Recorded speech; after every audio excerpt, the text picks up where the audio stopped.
Hi hello ನಮಸ್ತೆ friends, ಎಲ್ಲರೂ ಹೇಗಿದ್ದೀರಾ? ಎಲ್ಲರೂ ಚೆನ್ನಾಗಿದ್ದೀರಾ ಅಂದ್ಕೊಂಡಿದ್ದೀನಿ. ಹೋಪ್ ನಾನು ಕೂಡ ಚೆನ್ನಾಗಿದ್ದೀನಿ. Welcome back to my YouTube channel. Friends, ಎಲ್ಲರೂ ಚೆನ್ನಾಗಿದ್ದೀರಾ ಅಂದ್ಕೊಂಡು ಭಾವಿಸ್ಕೊಂಡು ಇವತ್ತಿನ ಒಂದು ವಿಡಿಯೋನ ಸ್ಟಾರ್ಟ್ ಮಾಡೋಣ ಬನ್ನಿ. ಸ್ನೇಹಿತರೆ, 11ನೇ ಕಂತಿಗೆ ಬಿಡುಗಡೆ ಮಾಡಬೇಕು ಅಂತಂದರೆ ಒಂದು ಬಿಗ್ ಅಪ್ಡೇಟ್ ಕೊಟ್ಟಿದ್ದಾರೆ. ಅಂದರೆ ಒಂದು ಹೊಸ ಬದಲಾವಣೆನೇ ತಂದಿದೆ ಅಂತ ಹೇಳ್ತಾ ಇದ್ದಾರೆ ಸರ್ಕಾರ. ಅದು ನಿಜನಾ ಏನು ಅನ್ನೋದನ್ನ ವಿಡಿಯೋದಲ್ಲಿ ನೋಡ್ತಾ ಹೋಗೋಣ. ಏನು ಹೊಸ ಬದಲಾವಣೆ ಅನ್ನೋದನ್ನ ನೋಡ್ತಾ ಹೋಗೋಣ. ದಯವಿಟ್ಟು ಏನು ಮಾಡಬೇಕು ಅಂತಂದರೆ ವಿಡಿಯೋನ ಎಲ್ಲೂ ಸ್ಕಿಪ್ ಮಾಡಬಾರ್ದು. ಸ್ಕಿಪ್ ಮಾಡೋದ್ರಿಂದ ನಿಮ್ಗೆ ಏನಾಗುತ್ತೆ, ಅರ್ಧ ಇನ್ಫಾರ್ಮೇಷನ್ ತಿಳಿತೆ. ಸೊ ಅದಕ್ಕೆ ವಿಡಿಯೋನ ಮೊದಲಿನಿಂದ ಕೊನೆಯ ತನಕ ನೋಡಿ. ಇಷ್ಟ ಆದರೆ ಲೈಕ್ ಮಾಡೋದನ್ನ ಮರಿಬೇಡಿ. ಯಾರೆಲ್ಲ ನನ್ನ ಚಾನಲ್ನ ಸಬ್ಸ್ಕ್ರೈಬ್ ಮಾಡ್ಕೊಳ್ದೇ ನೋಡ್ತಾ ಇದ್ದೀರಾ, ಪ್ಲೀಸ್ ಸಬ್ಸ್ಕ್ರೈಬ್ ಮಾಡಿಕೊಂಡು ವಿಡಿಯೋ ನೋಡಿ. ಯಾರೆಲ್ಲ ಸಬ್ಸ್ಕ್ರೈಬ್ ಮಾಡ್ಕೊಂಡು ವಿಡಿಯೋ ನೋಡ್ತಿದ್ದೀರಾ ಅವರಿಗೆ ಥ್ಯಾಂಕ್ ಯು ಸೋ ಮಚ್ ಅಂತ ಹೇಳ್ತಾ ವಿಡಿಯೋನ ಪಟ್ ಅಂತ ಸ್ಟಾರ್ಟ್ ಮಾಡೋಣ ಬನ್ನಿ. ಸ್ನೇಹಿತರೆ, ಹೌದು, ಏನು ಹೊಸ ಬದಲಾವಣೆ ಅನ್ನೋದನ್ನೇ ಹೇಳ್ತಾ ಹೋಗ್ತೀನಿ.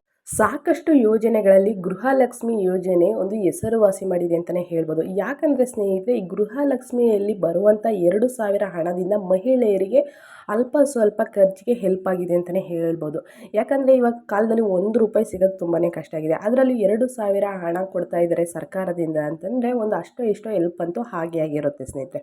ಹಾಗಾಗಿ ಗೃಹಲಕ್ಷ್ಮಿ ಯೋಜನೆ ಒಂದು ಹೆಸರಾಗಿದೆ ಅಂತಲೇ ಹೇಳ್ಬೋದು.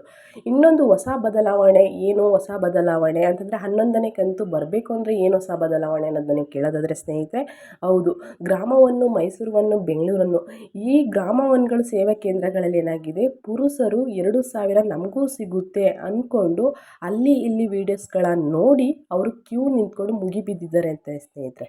ಹಾಗಾಗಿ ಅರ್ಜಿ ಸಲ್ಲಿಸೋಕ್ಕೆ ಮುಗಿಬಿದ್ದಿದ್ದಾರೆ ಅಂತ ಈ ದೂರನ್ನ ತಗೊಂಡು ಮನವಿ ಮಾಡಿದ್ದಾರೆ. ಎಲ್ಲಿಗೆ ಅಂದರೆ ಸರ್ಕಾರಕ್ಕೆ ಒಂದು ಮನವಿ ಮಾಡಿದ್ದಾರೆ. ಈ ಪುರುಷರಿಗೂ ಕೊಡ್ತೀವಿ ಹಣನ, 2,000 ಗೃಹಲಕ್ಷ್ಮಿ ಹಣ ಹೇಗೆ ಕೊಡ್ತಾ ಇದ್ದಾರೆ ಮಹಿಳೆಯರಿಗೆ, ಅದೇ ರೀತಿ ನೀವು ಪುರುಷರಿಗೂ ಕೊಡ್ತೀರಾ ಅಂದ್ಕೊಂಡು ಒಂದು ಆದೇಶ ಮಾಡಿದ್ದಾರೆ. ಅದರಲ್ಲಿ ಸರ್ಕಾರದಿಂದ ಏನು ಆದೇಶ ಬಂದಿದೆ ಅಂದರೆ, ನಾವು ಎಲ್ಲೂ ಕೂಡ ಪುರುಷರಿಗೆ ಹಣ ಕೊಡ್ತೀವಿ ಅಂತ ಎಲ್ಲೂ ಕೂಡ ಹೇಳಿಲ್ಲ, ಎಲ್ಲೂ ಕೂಡ ಅನೌನ್ಸ್ ಮಾಡಿಲ್ಲ. ಇದು ಫೇಕ್ ನ್ಯೂಸು, ಫೇಕ್ ವೀಡಿಯೋಸ್ಗಳನ್ನ ನೋಡಿ ಇವರು ಮುಗಿಬಿದ್ದಿದ್ದಾರೆ ಅಂತ ಸರ್ಕಾರದಿಂದ ಒಂದು ಆದೇಶ ಬಂದಿದೆ.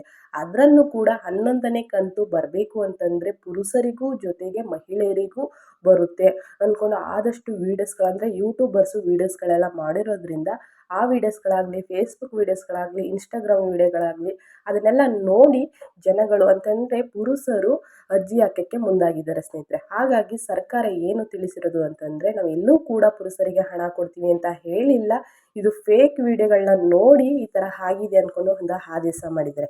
ಮತ್ತು ಇನ್ನೊಂದು ಏನಂದರೆ ಸ್ನೇಹಿತರೆ, 11 ಕಂತು ಬರಬೇಕು ಅಂದರೆ, 11ನೇ ಕಂತು ಗೃಹಲಕ್ಷ್ಮಿ ಹಣ ಬರಬೇಕು ಅಂದರೆ ಜೂನು ತಿಂಗಳಲ್ಲಿ ಬಿಡುಗಡೆ ಮಾಡ್ತೀವಿ.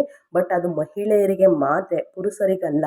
ಇದನ್ನು ತಿಳ್ಕೊಂಡು ನೀವು ಅರ್ಜಿ ಸಲ್ಲಿಸೋಕ್ಕೆ ಹೋಗಬೇಡಿ. ಯಾಕಂದರೆ ಇನ್ನೂ ಕೂಡ ಸರ್ಕಾರ ಆದೇಶ ಮಾಡಿಲ್ಲ. ಏನಾದ್ರು ಆ ಥರ ಮಾಡಿದ್ರೆ, ನಿಮ್ಗೆ ಏನಾದ್ರು ಆ ಥರ ಅಪ್ಡೇಟ್ ಬಂದರೆ ನಾವು ತಿಳಿಸ್ಕೊಡ್ತೀವಿ ಅಂತ ಹೇಳ್ತಾ ಇವತ್ತಿನ ಒಂದು ವಿಡಿಯೋನ ಎಂಡ್ ಮಾಡ್ತಾ ಇದ್ದೀನಿ. 11ನೇ ಕಂತು ಯಾರಿಗೆಲ್ಲ ವೆಯ್ಟ್ ಮಾಡ್ತಿದ್ದೀರಾ ಅವರು ಜೂನ್ 1ನೇ ವೀಕಲ್ಲೇ ಬರುತ್ತೆ ಸ್ನೇಹಿತರೆ. ಹಾಗಾಗಿ ನೀವು ವೆಯ್ಟ್ ಮಾಡಿ ಅಂತ ಹೇಳ್ತಾ, ಯಾರಿಗೆಲ್ಲ ಹಣ ಬಂದಿಲ್ಲ ಅವರು ನನಗೆ ಕಮೆಂಟ್ ಬಾಕ್ಸಲ್ಲಿ ತಿಳಿಸಿದರೆ ಅದ್ರ ಬಗ್ಗೆ ಒಂದು ವಿಡಿಯೋ ಮಾಡಿ ನಿಮಗೆ ತಿಳಿಸ್ಕೊಡ್ತೀನಿ. ಸೊ ಇವತ್ತಿನ ವಿಡಿಯೋ ಇದಾಗಿರುತ್ತೆ ಸ್ನೇಹಿತರೆ. ಇಷ್ಟ ಆದರೆ ಲೈಕ್ ಮಾಡಿ, ಸಬ್ಸ್ಕ್ರೈಬ್ ಮಾಡಿ, ವಿಡಿಯೋನ ಶೇರ್ ಮಾಡಿ ಅಂತ ಹೇಳ್ತಾ ಮತ್ತೊಂದು ವಿಡಿಯೋದಲ್ಲಿ ಸಿಗ್ತೀನಿ. Thank you for